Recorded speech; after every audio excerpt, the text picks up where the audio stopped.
ప్రభువునందు ప్రియ దేవుని బిడ్డలారా, మీకు శుభములు. ఈరోజు దేవుని వాగ్దానం, యెహోవానైన నేను మార్పు లేని వాడను. ప్రియ దేవుని బిడ్డ, అనేక సమస్యలతో సతమతమవుతున్నావా? సముద్రాలు చీల్చిన ఆ దేవుడే నీకు తోడున్నాడు. సముద్రాలు చేర్చగలిగిన దేవుడికి నీ సమస్య పెద్దది కాదు. తప్పకుండా నీకు గొప్ప విడుదల కలుగు చేస్తాడు. ఆయన నిరంతరం ఎల్లప్పుడూ ఉండు దేవుడు, మారనివాడు, మార్పు లేని దేవుడు.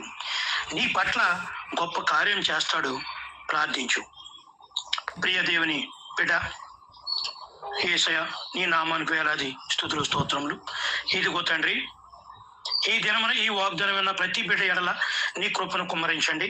అనేక ఇబ్బందులు పడుతున్న బిడ్డల ఎడల నీ కృపను కుమ్మరించి గొప్ప కార్యములు జరిపించమని ప్రభువుని యేసుక్రీస్తు నామములో అడిగి వేడుకొనుచున్నాము తండ్రి. ఆమేన్.